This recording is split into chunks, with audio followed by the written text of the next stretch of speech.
Yep.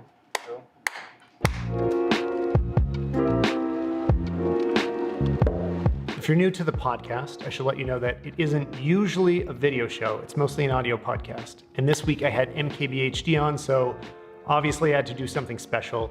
So I'm releasing this video as well. It's just something I do for special occasions. I also did one with Jonathan Morrison, but you gotta know that this YouTube version is trimmed way down. We cut out a lot of stuff that is all in the audio only version of the podcast. There's some great moments in this, but for the full conversation, including comparing the Pixel 3 to the iPhone XS, as well as the new iPad Pro, you're gonna have to go to your podcast app of choice and search for the Stalman Podcast. I hope you enjoy. Do you listen to any podcasts? I have this big thing I think about a lot, that like the podcast world and the YouTube world in technology anyway, don't like live together a lot. Like they kind of like do their own things. Are you into podcasts? A little bit more recently, actually. So I hadn't listened to pretty much any podcasts until this year. And then this year I started finding like 2 or 3 like pretty regular ones. My favorite right now is the Reply All podcast. I'm sure most people have heard of it. Sure. And then there's a couple around it. There's some sports ones, but generally, yeah, it's like a commute to work. It's better. It's like replacing when I'd usually listen to music when driving, basically. The worst thing that happened to me with that is now I forget to listen to music. Like I have so few new songs that I like because podcasts are long. You know, it's like an hour or at least half an hour. And then all of a sudden that's, 5 good songs you didn't listen to in that time. Yeah, I got a pretty good rotation of like songs I like to listen to for the most part for driving and stuff like that. But yeah, podcasts have lately replaced that. Well, and a thing that I always miss since I do both, whenever I do YouTube videos, I'm always missing the time. I feel like, wow, 10 minutes is not very long. But like, since that's like the whole world that you've done, do you feel like you're leaving much out of a video, or can you usually get everything that you actually wanted to say into those? So I've thought about that a lot lately. Is like something we work on is information density and trying specifically to fit as much information in as short of a time as possible in sort of a useful, structured way. And that's why I have to write things down and sort of reorder them and shuffle them, and hopefully I can compress it down. But we also have this thing we do at the studio where we'll have pretty much the whole shot list and like how long, the A-roll and everything talking. And then all of us will guess how long we think the video is going to be. And we're all usually under the actual number. It usually ends up being longer, but when you watch the video, it kind of doesn't feel like an immense long time when you're watching it. So like a 6-minute video kind of feels kind of short at this point. Yeah. I feel like normal is like 8 to 10 is kind of what I'm starting to get used to. That's usually what I'm clicking on or what I'm releasing. Yeah. And even like for a review, that might seem kind of short. Like a lot of the flagship videos on my channel are review videos of stuff, and like a 9-minute review would feel kind of short, I think. And then like a 15-minute review feels normal. Well, and then for me, when I'm like excited about the next film that's coming out and I want to know everything just for myself, and I'm like looking for my news, I like that in podcast worlds, like 1 hour is pretty short. Yeah. Like there's the talk show with John Gruber. It's like often like a 2.5 to 3 hour show. And I'm like, give me more. But yeah. I don't know. That's why I love having both of them exist. But the thing is, like, when I'm I also do photography as part of my job. So when I'm editing photos, I can listen to podcasts. That gives me a lot of time to take in audio content. Then when I edit a video, I gotta completely focus. That's the thing. Yeah. The only time I get to listen to stuff is while I'm like coloring and maybe a little bit of like general like laying down shots. But for the most part, I have to be listening to my own voice. But yeah, I think I probably could listen to podcasts while editing a little too. Like, what are you excited about in 2018? Like in the general direction of where things are going, what are some of the bigger themes that you're seeing that have been really fun and looking good in the future? Yeah, one of my favorites, especially lately, and I've talked about smartphone cameras before and how much I like them, but specifically computational photography. It's no longer possible to ignore how important software is to the camera experience, especially in a smartphone. And I think a little while ago, you could kind of just assume like a lot of these cameras are pretty similar. You get what you see at first glance. You take a photo, you see it. It is what you see is what you get, and it's over. A lot of smartphone cameras now, you take a photo and there's some processing involved. There's some HDR that you have to wait for. There's more going on. Portrait mode, night sight, especially, is something I've been trying a lot more with all these night modes for low light. There's just a lot of interesting things happening. I don't know how loud that construction noise is, No, it's fine. but a lot of cool software processing things happening in smartphones that are actually interesting enough that it's sort of distracting me from like the photography I usually fall back on, which is a real camera. So I'm just kind of taking a lot more photos with my phone now. Well, yeah, that's actually one thing I was wondering. When you do pick up a real stills camera, like you talk a lot about your reds and stuff, but for stills, what do you like? I've seen your Hasselblad kick around a few times. Yeah, this is my baby, and it's not a good. I have to use the right words. It's not necessarily a good everyday camera. It's a really fun photographer's camera in that, like, you have a shot in mind and you take a second, you pause, and you think about like framing and the composition, as opposed to just like picking up the camera, autofocus, fire, and you got the shot. Like, it's not that kind of camera. So that's why I like it. But for those like pick up and shoot, like I'm always back to my phone for that kind of thing. It like slows you down in a good way. Like you have to take a minute and think, is this worth creating 100 megabytes of your data? Because that's for anybody listening, that's the X1D that you're just looking at. And I was actually shooting with that yesterday. And I was doing it in the way that felt the best, like what it's made for, of like wandering around, because we're traveling, we're in New York, and just like kind of travel tourist photos. Like this moment looks beautiful to me. It's not an important shot. Like it's not for anybody. Yeah. And I take it. And then I know that what I'm bringing home is this huge file with infinite color depth. There's never a concern about how big I can print it. And I want to see these worlds come together, because now what started to happen is when I'm taking the photo on my, especially on my iPhone, like the XS is what I've used the most lately. The instant preview, since it's doing a lot of that HDR on the fly, immediately before I've taken the photo, it looks so much better than the much more expensive cameras. And I know those sensors are better. I know they can capture more data. They can do more with it in the long run. But like I did some tests recently where I was looking at what is the maximum dynamic range you can extract if you just sort of take a normal exposure so that the image looks like correct. Yeah. And you're with my Canon anyway, actually, and also the Sony, I wasn't able to recover as much in the highlights as what the HDR is doing on the cell phones. Yeah. And so like, I know it is a better sensor, but unless we get that kind of processing, it's never going to. Yeah, the multi-frame. And I thought about, so not only that, like all the multi-frame HDR and all the sorts of things that actually give it like literally better dynamic range, but also like the quick on the fly, like sort of editing and sharing experience. Like I kind of, so the Samsung Galaxy camera, I think is what it's called, came to mind, but I was kind of just picturing in my mind, like the dream camera today would be like an X1D, or maybe just like a 1DX or something, like a really good sensor with, and then put like a smartphone, like an iPhone XS or a Pixel on the back, where I can then edit, and I have LTE, and I can just like, toss it in Lightroom for a couple quick things and then share that. Like that image would be fun. But for sure. yeah, that experience is not quite what we have yet.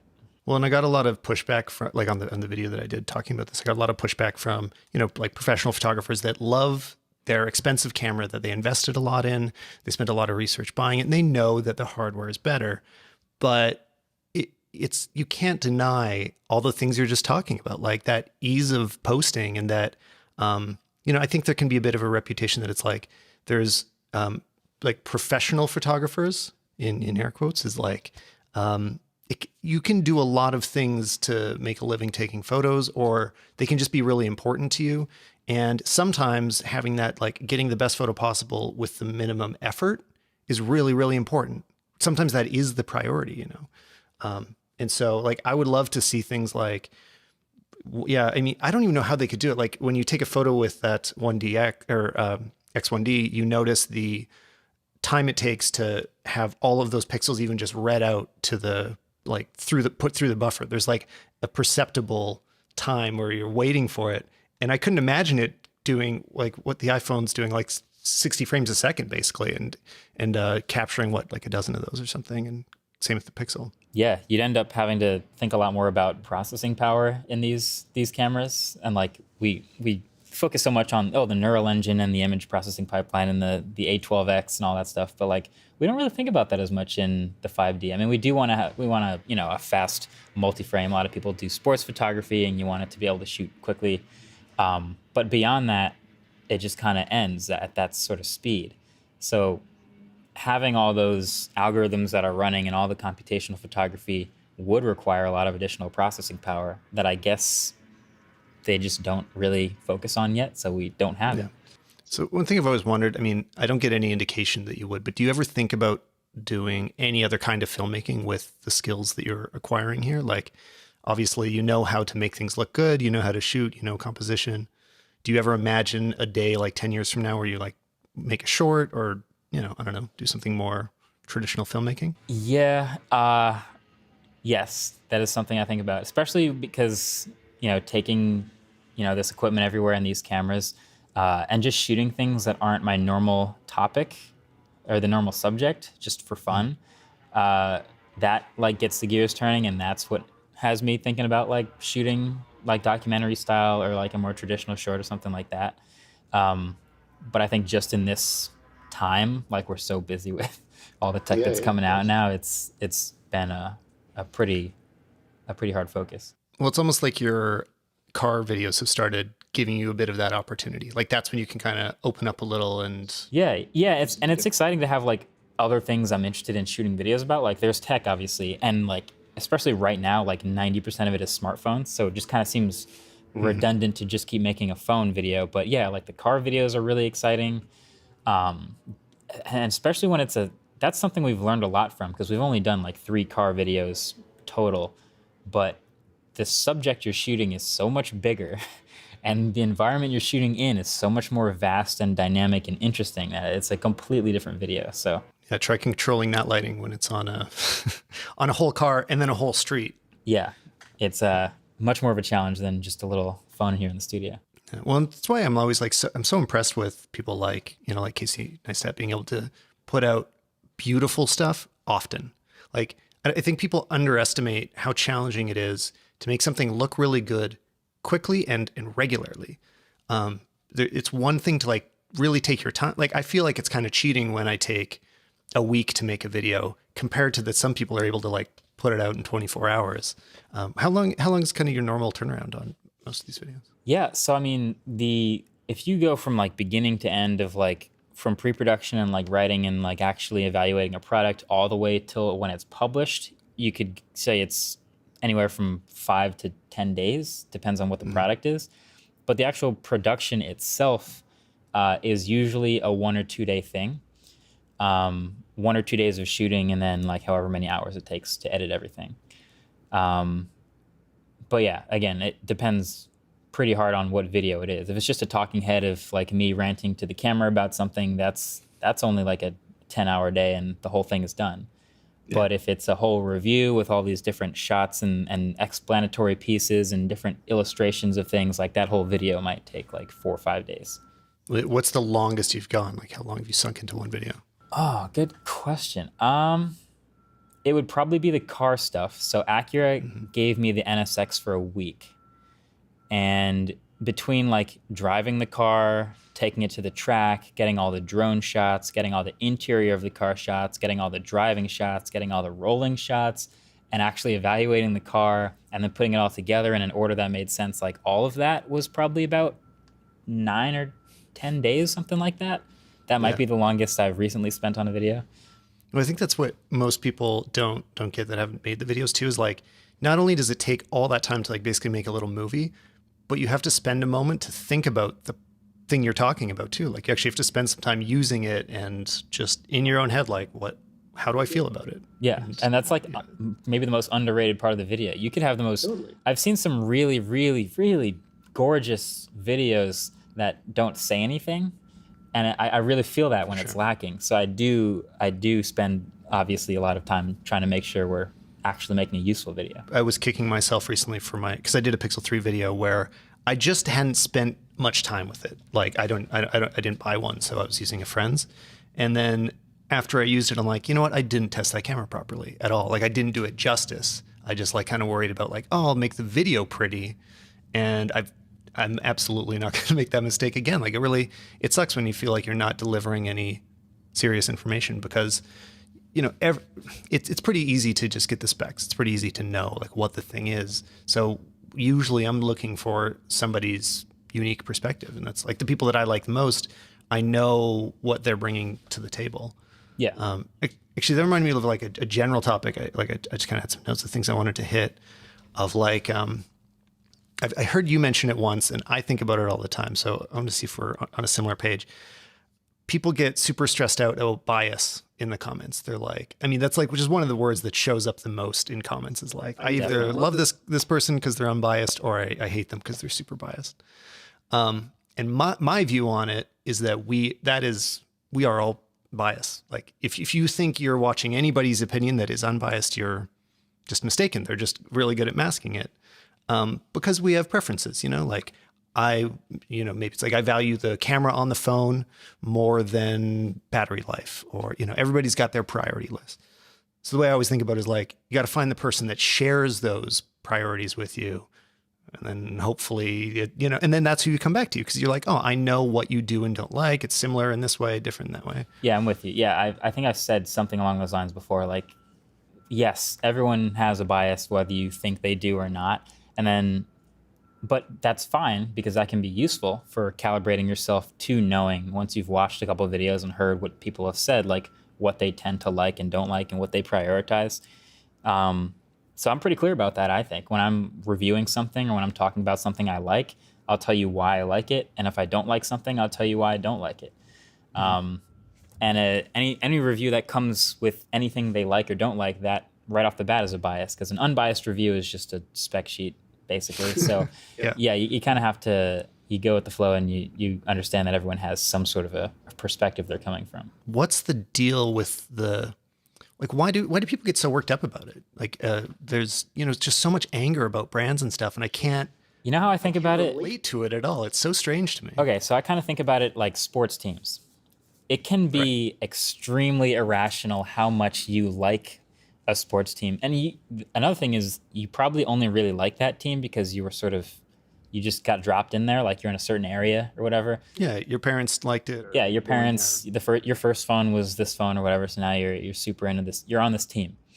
Anytime anyone, justified or not, takes a shot at your favorite team, whether they're right or not, it just doesn't like feel good. You know, you kind of want to just stick up for your own team.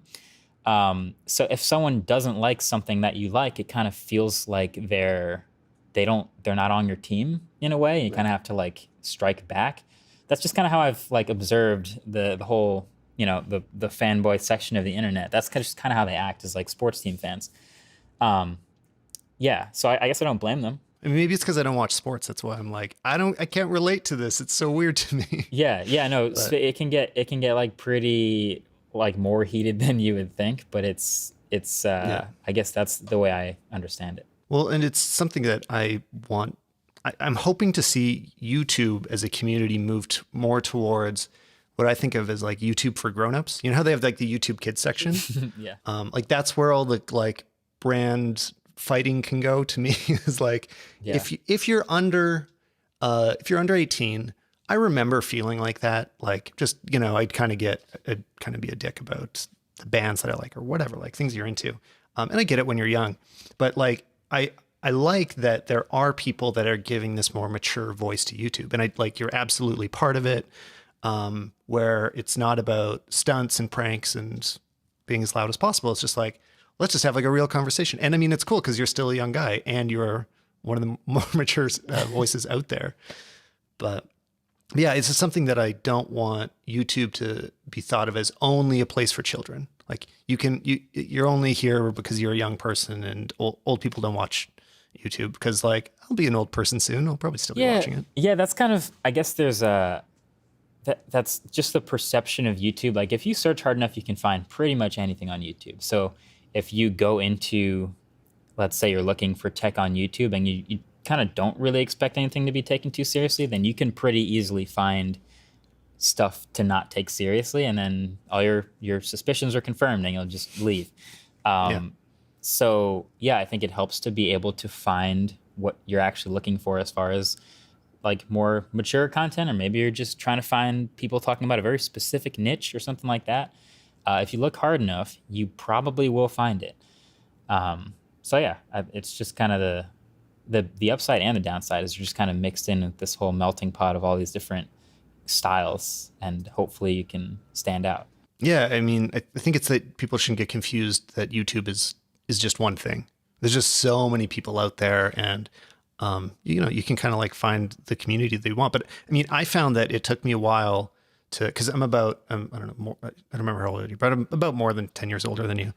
And there's this generational gap where I think older people never thought of YouTube as like a social network, and younger people treated it that way a lot more. Like they'd become a fan, like they'd follow somebody and engage with them on a regular basis and kind of get into them as a personality.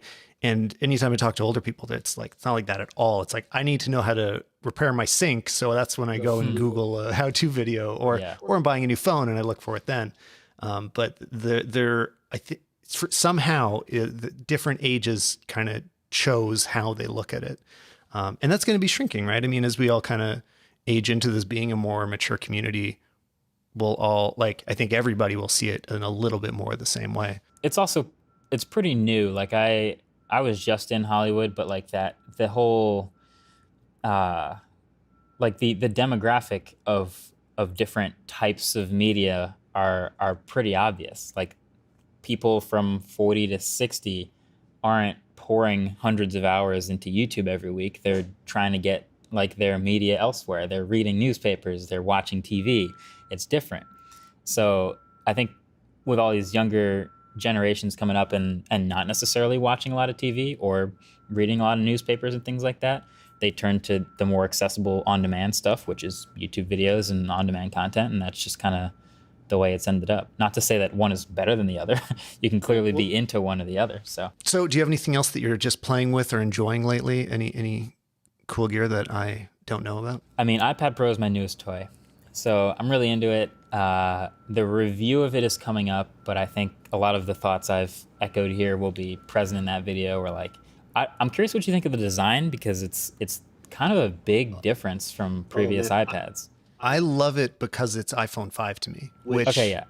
I've always thought it was my favorite phone design. Like I loved the iPhone 5. Yeah, it kind of reminds me of the like renders of what people imagined a future iPad would look like unnecessarily thin and perfectly square, but kind of like a stencil sketch of like, yeah, maybe we can make it 6 millimeters thin, whatever, and totally flat. Like that's what it is now. I really like it. I think the design is pretty interesting, but I'm a fan just holding it, using it. Yeah. I'm just happy when I'm using an iPad Pro.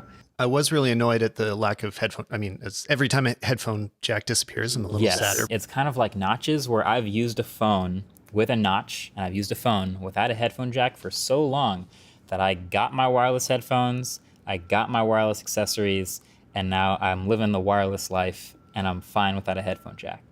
Yeah. So it kind of looks weird. This goes back to like bias, where like, so a new company will come along with a new product and they'll get rid of the headphone jack and everyone's up in arms about it, but I already made that switch over, so I'm like not fuming with anger like I should be, like, so yeah, I come from a place where the iPad not having a headphone jack is literally no problem for me. I didn't use one for the last like year, but for a lot of professionals, like an iPad Pro, a professional tablet shouldn't have a headphone jack. But that's when I would start fuming, is if my laptops or my desktops start losing it. Like I mean, I'm using it right now. I'm plugged in. Yeah. So on my desktop, let me keep that. Like, there's clearly enough space for it, and it's commonly used. Honestly, and this might be weird to say, I don't think I'd miss it on my laptop either. I don't edit on my laptop, so there's like no reason left. I was just on a plane with my MacBook Pro for a while,